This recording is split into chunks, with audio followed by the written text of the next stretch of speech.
पास है।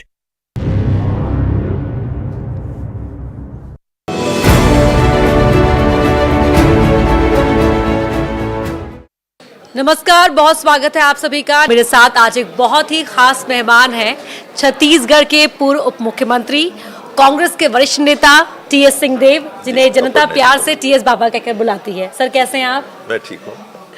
सर, सवाल की शुरुआत यहीं से करते हैं क्योंकि कल एक बहुत बड़े मुद्दे पर मोदी सरकार ने अपने कदम आगे बढ़ाए हैं, वन नेशन वन इलेक्शन पर। लगता है पूरी तैयारी से वो कैबिनेट निर्णय नहीं लिया। ये कैबिनेट निर्णय के बाद ही एक कमेटी बनानी पड़ी कंसल्टेशन के लिए। तो लगता है कि एक मुद्दा जो काफ़ी इम्पोर्टेंट हो सकता है नेशनल पॉलिसी के रूप में, पूरे देश की व्यवस्था को प्रभावित कर सकता है, उसमें आपकी तैयारी नहीं। एक साल में ही कमेटी ने रिपोर्ट दे दी और उसके बाद इसको लेकर बिल लाने की तैयारी सरकार की। क्यों विपक्ष इसे बता रहा है कि ये प्रैक्टिकल नहीं है? क्या खामियां हैं? क्योंकि सरकार के पास तो लंबी फेहरिस्त है गिनवाने के लिए। एक साल तो पूर्व राष्ट्रपति जी की कमेटी को लगी जी। और कैबिनेट डिसीजन के बाद तुरंत ही अपने राजनाथ सिंह जी की कमेटी बनानी पड़ गई। ये दिखाता है कि आप तैयार नहीं हो। राष्ट्रपति जी की कमेटी के बाद में कैबिनेट निर्णय और कैबिनेट निर्णय के बाद में राजनाथ सिंह जी की 3 सदस्यीय समिति अब चर्चा करेगी। यानी आप खुद ही तैयार नहीं है। तो जल्दबाजी क्यों की गई? जी, लोग वही कहते हैं कि नया एक कुछ छोड़ दो, बात नई चर्चा छेड़ दो, बाकी चीजों शगुफा ध्यान हट जाए।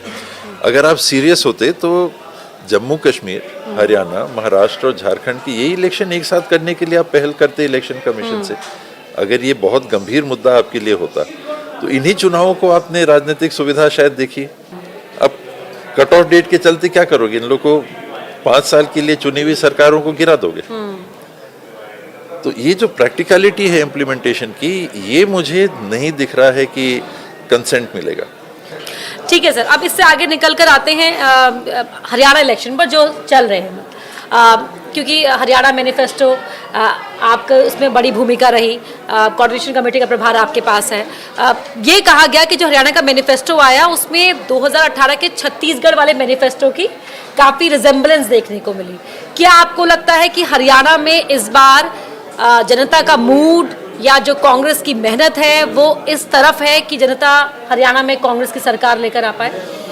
बाहर से जो सुनने में आता है वो तो यही है कि चेंज होगा और कांग्रेस की गवर्नमेंट आएगी। लगभग ये सभी मान रहे हैं। कांग्रेस पर्सन्स भी, आम जो खबर आती है वो भी, मीडिया के साथियों से बात होती है वो भी, बीजेपी के साथियों से बात होती है वो भी कहते हैं कि अभी तो मुश्किल।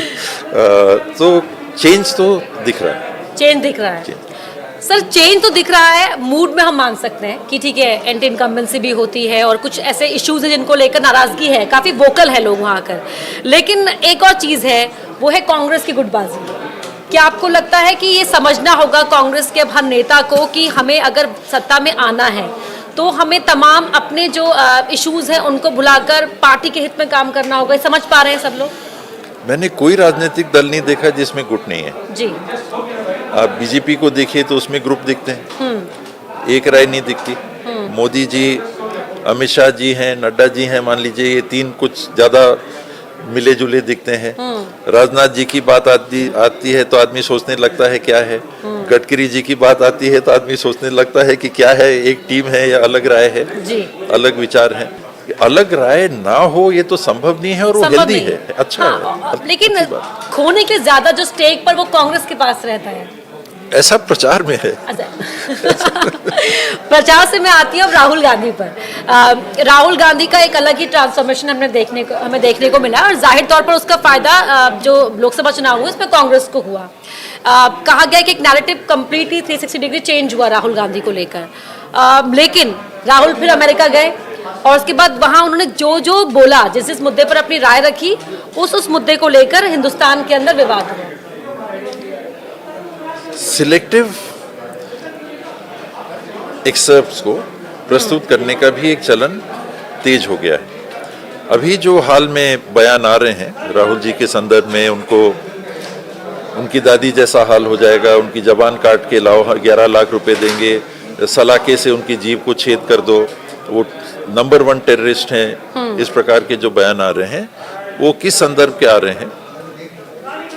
एक मीटिंग में मैं भी कुछ उसके एक्सेप्ट्स को मैंने भी देखा, वो बोल रहे हैं मंच पे और एकदम से पूछते हैं कि ब्रदर, एक सिख समाज के रहे होंगे, वो दिखाया तो नहीं, उनसे पूछा कि आपका नाम क्या है, और फिर उन्होंने कहा कि आज देश में जो वैचारिक द्वंद्व चल रहा है, वो शब्द अलग है, वो किस बात का है? वो इस बात का है कि क्या आने वाले समय में सिख को पगड़ी पहनने का अधिकार रहेगा कि नहीं, कड़ा पहनने का अधिकार रहेगा कि नहीं। कृपान उन्होंने नहीं कहा, लेकिन कृपान जोड़ दीजिए, और यही बात अन्य धर्मों के साथ जोड़ी।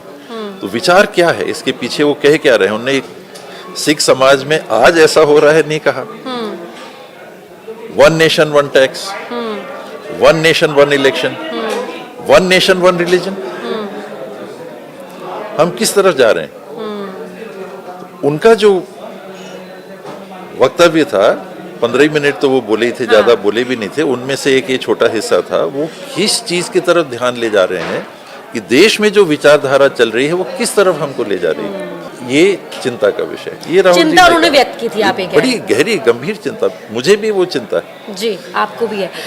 क्योंकि टीएस बाबा के पास हर इलेक्शन का, हर स्टेज के इलेक्शन का अपना एक्सपीरियंस है, लंबा पॉलिटिकल एक्सपीरियंस है। राहुल गांधी जो आज जिस बॉडी लैंग्वेज के साथ, जिस कॉन्फिडेंस के साथ दिखाई दे रहे हैं, या अलग अलग मुद्दों पर वो वोकल हो रहे हैं, कैसे देखा है आपने उनकी इस जर्नी को? कितना वो आगे निकल पाए हैं? और क्योंकि आपके पास तो गांधी परिवार, गांधी फैमिली के साथ काम करने का भी एक अलग अनुभव रहा है आपका, तो कैसे देखते हैं आप? मैंने उन्हें, जैसा सबके साथ होता है, हमारे आप सबके साथ होता है, ग्रो करते देखा, संघर्ष करते हुए देखा, ठोकरें लगते हुए देखा, खड़े होके आगे चलते हुए देखा, और एक मैच्योर होके, एक मैच्योर लीडर के रूप में सामने आते देखा। क्रिटिसिज्म को लेने की कैपेसिटी खास करके प्रजातंत्र में या किसी भी व्यवस्था में अत्यधिक अहम है। जब कोई आपके लिए अच्छा बोलता है तब तो चलिए मुस्कुरा के सब निकाल दीजिए, जब खराब बोलता है तब भी मुस्कुरा सकते हैं कि नहीं? वो आपके अंदर वो मुस्कुराहट है कि नहीं, आपके अंदर वो आत्मविश्वास है कि नहीं, वो आपके अंदर वो सोच है कि नहीं कि मुझे अच्छा करना है। तो एक चीज जो पहले दिन से आज तक मुझे राहुल जी में दिखती है कि वो अच्छा करना चाहते हैं, और ये अलग अलग स्टेजेस से वो आगे आ रहे हैं, आज की स्थिति में है, अब कल का भविष्य है जी। अब आते हैं सर छत्तीसगढ़ पर। लगभग 9 महीने का समय हो गया है, क्योंकि एमपी छत्तीसगढ़ लगातार मैंने कवर किया, जब इलेक्शंस थे विधानसभा के भी और लोकसभा के भी। छत्तीसगढ़ के रिजल्ट्स को लेकर जब बात निकल कर जिस दिन काउंटिंग हो रही थी, तो हम लोग भी शॉक थे कि ये हो क्या रहा है, क्योंकि इतना एंटिसिपेट नहीं कर पा रहे थे कि ऐसा ड्रास्टिक कांग्रेस की परफॉर्मेंस में देखने को मिलेगा, या फिर रिजल्ट इतने विपरीत आएंगे। जी, मैं भी अनुमान नहीं लगा पाता था। एक हम लोग के बीच से नारा था 75 पार, अब की बार 75 पार, तो वो तो मैं कन्विंस था कि 75 पार वाली तो बात नहीं है। लेकिन गवर्नमेंट बनेगी, क्योंकि गवर्नमेंट ने काम भी किए हैं, अच्छे काम भी किए हैं, एजुकेशन के फील्ड में भी, हेल्थ के फील्ड में भी, डेवलपमेंट के फील्ड में भी, सोशल वेलफेयर के भी फील्ड में काम किए हैं, तो जीतेंगे तो। अभी जो मौजूदा सरकार है विष्णुदेव साय की, उनके अब तक के कार्यकाल को किस तरह से देख रहे हैं आप?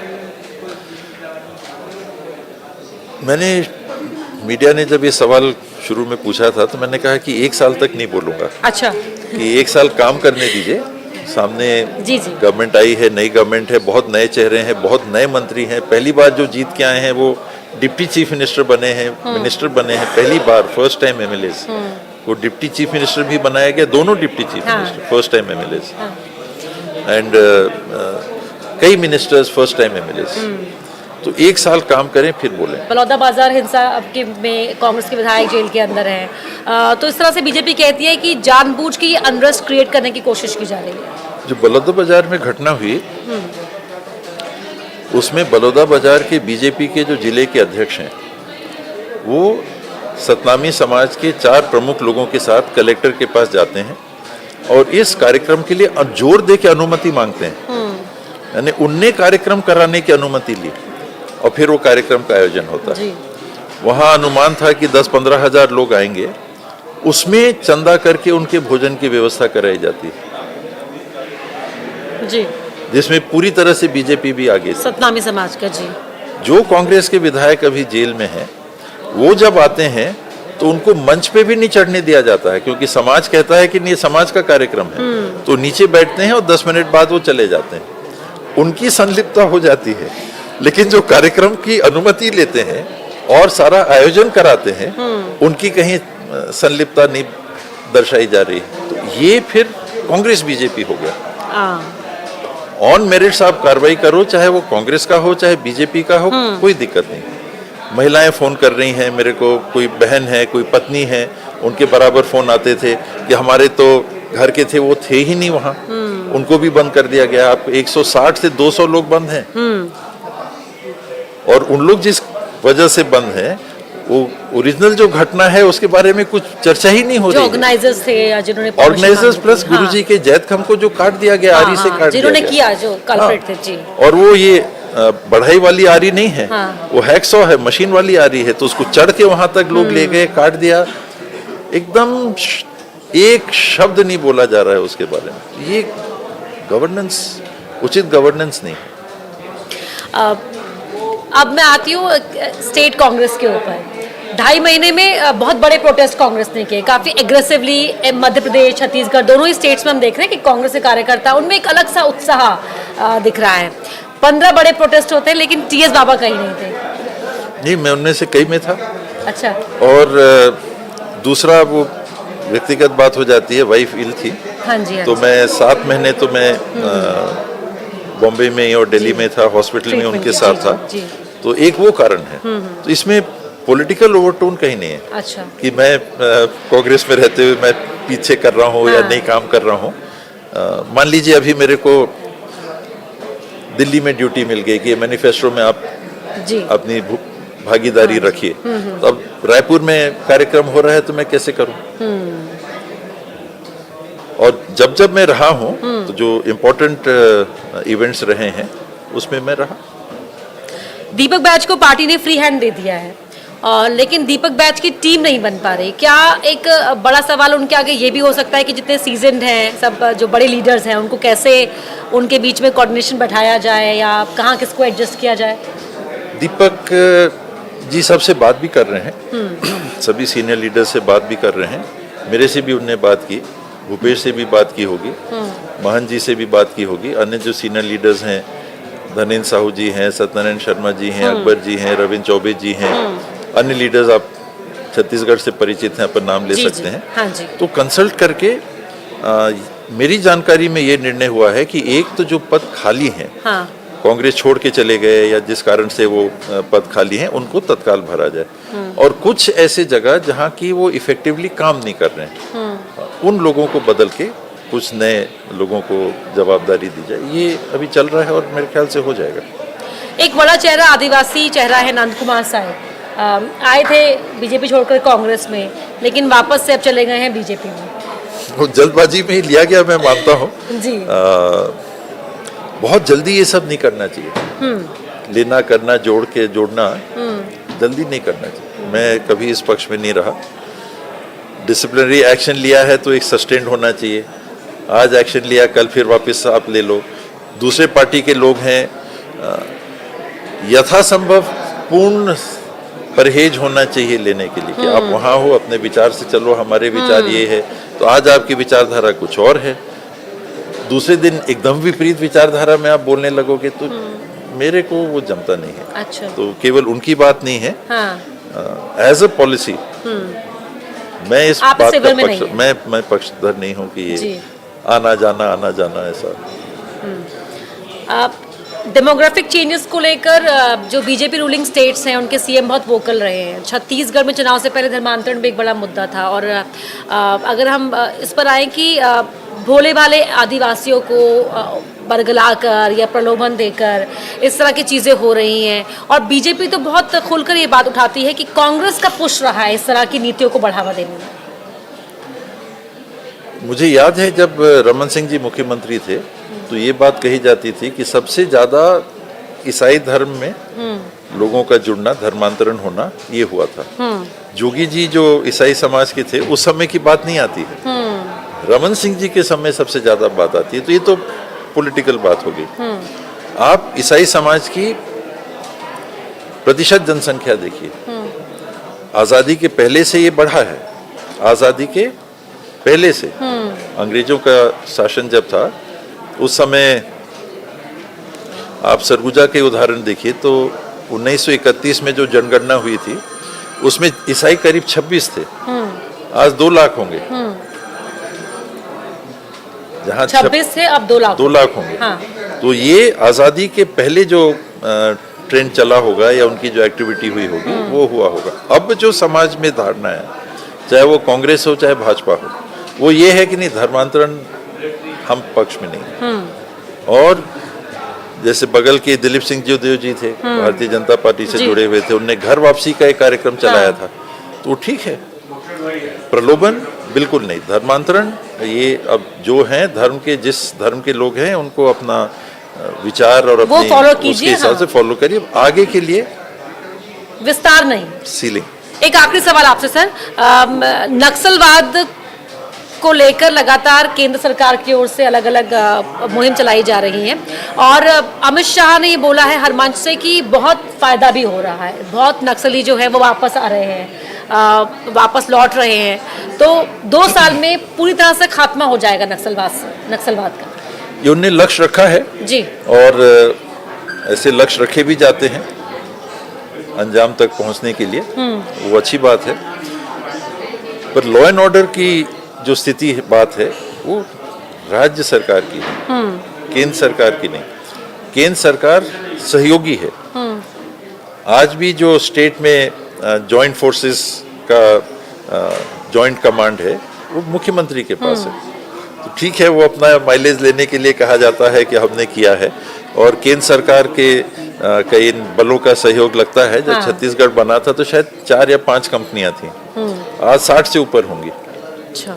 तो स्थिति जैसे बढ़ी नक्सल गतिविधियों की, वैसे बल भी बढ़ा। तो ये परस्पर सहयोग ये हमेशा बना रहना चाहिए, राजनीति से अलग होके बने रहना चाहिए और राज्य सरकार को ही इसका क्रेडिट देना चाहिए। अच्छा, बात आ गई श्रेय की, बस ये पक्का ये आखिरी सवाल रहेगा, ये पर्सनल है मेरा, क्योंकि छत्तीसगढ़ में अगर वो फॉर्मूला पहले आजमाया जाता सामंजस्य बैठाने के लिए, तो क्या रिजल्ट विपरीत होता? अब ये होने के बाद तो ये कह ही सकते हैं, वो 2.5 साल की बात चलती थी। जी जी। तो बहुत लोग हैं कहते हैं कि अगर ऐसा हो जाता तो हाँ, गवर्नमेंट हमारी आ जाती। ठीक है, चर्चा का विषय है। नहीं, आप क्या सोचते हैं? संभावनाएं तो है ही हैं, क्योंकि एक रिजल्ट आ गया, शायद कुछ और करते तो शायद कुछ और होता। ठीक है सर, बहुत बहुत धन्यवाद आपका हमसे बातचीत करने के लिए।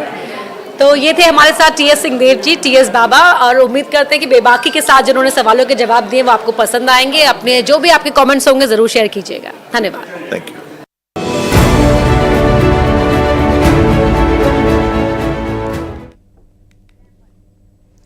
रायपुर से खबर आ रही है, जहां आज